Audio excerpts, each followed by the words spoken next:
and welcome back, everyone, to our fourth episode of the Dating and Relationship series. My name is Joyce. And my name is Agnes. Today we are talking about intentional and creative dating ideas. Ooh, that sounds fun. Mm-hmm. Agnes, what are some fun dating ideas? Well, so we gathered responses from a small survey earlier this year. So here's some idea. How about we take a look? Farmers market, cooking together, playing at the arcade, so taking a class together, like a painting. So, and the last one is anything with nature. Those are great ideas. And even if you do go on these like typical settings for dates, like a coffee shop, I feel like you can still make it more creative and fun as well. Yeah, I agree. So we can turn a normal day into a fun day. So here are more examples, okay? So we can share the childhood picture with one another. So making goals and bucket lists together.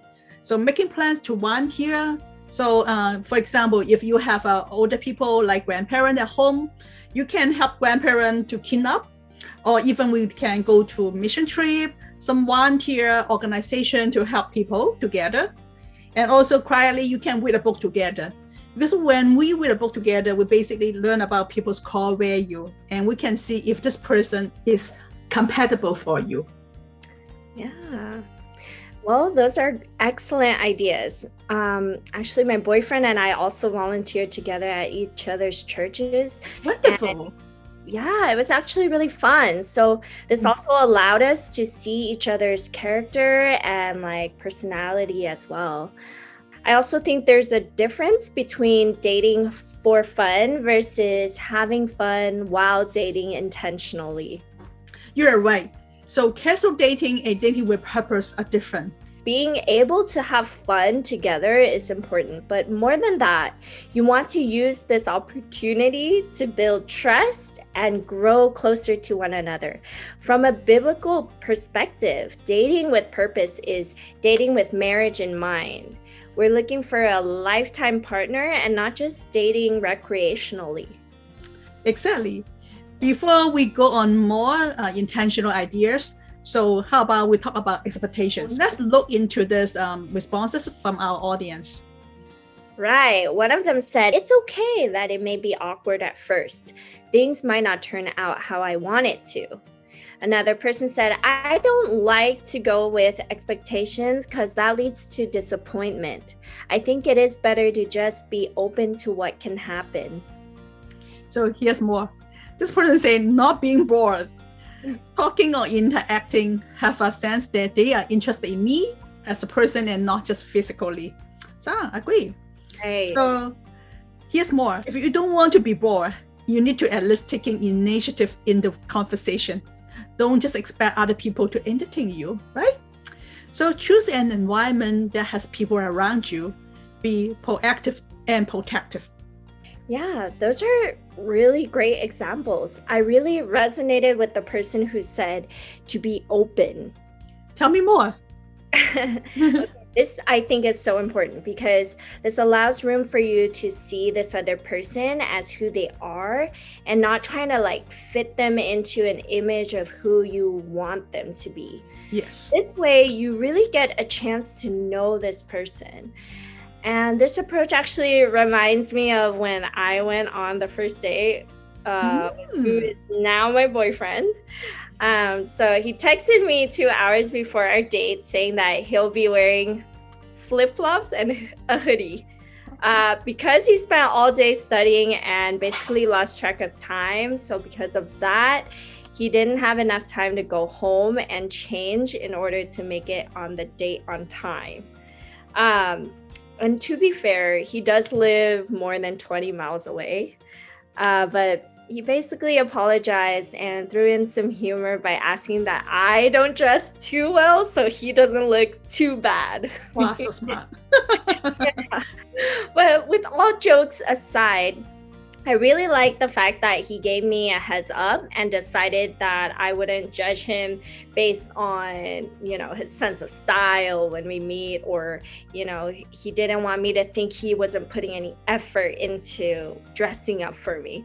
So I decided to just stay open-minded. Good thing he was able to communicate to you, and he's so smart to warn you, right?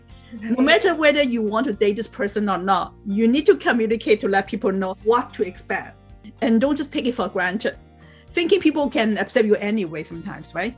So communicating is important. You don't want to shock people, especially on the first date.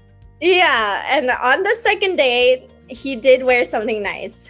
And I often joke with him about it, saying, you can only go uphill from there. So now let's switch gears. Over the course of dating intentionally, what are some things you should do? So I think during the course of dating, it's good to get to know their family, friends, and try to build deeper relationships.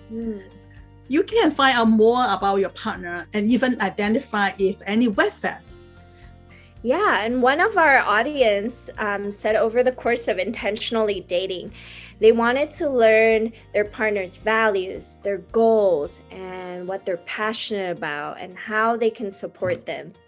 It's great to find out how you can support them, but most importantly, as you mentioned, it's good to communicate it to each other.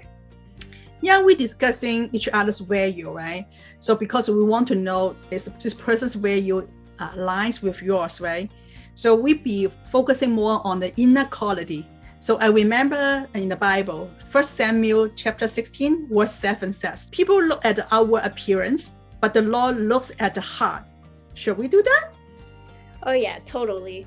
Another scripture from Matthew chapter 22, verse 37 reads, Jesus replied, love the Lord your God with all your heart and with all your soul and with all your mind. If loving God is the main priority in your life, then you want to find someone who also has that same priority. So intentional dating is the focus on growing together. So during the relationship, sometimes the unthinkable issue will come up, and we need to learn to communicate healthily. Besides that, it's also the time for both of you to grow together. You might surprise how the relation can change people. So someone tell me, right, when they're in a relationship, they have a lot of jealous. They're so scared of themselves. And sometimes we will focus a lot on your partners and forget to taking care of ourselves. Sometimes we forget God. So I think this is quite normal for a while. So people not perfect.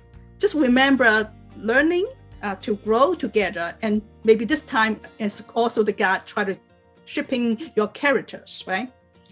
When we learn to treat each other this time, we also learn to argue. So because maybe a lot of differences, right? A lot of argument at that time. So we learn to cope with the disappointment, and also we try to forgive one another. Wow, so good. Thank you for sharing these nuggets of wisdom. Thank you. Yeah, all right. Let's review what we've learned in this episode. First, intentionally dating means placing marriage in mind. Secondly, dating is a chance to learn about the other person's inner qualities for compatibility. Third, we can use creativity to make dating fun and meaningful, which is using this opportunity to build trust and create a stronger bond. Lastly, intentional dating focuses on growing together, and communication is the bridge that allows that to happen. If you have more fun, creative ideas, so share them in the comments. I'm sure it would be helpful to our audience. So in our next episode, we will talk about healthy fighting. Ooh, fun. I'm so excited for that. Please stay tuned, and we'll see you guys next time. Bye. Bye.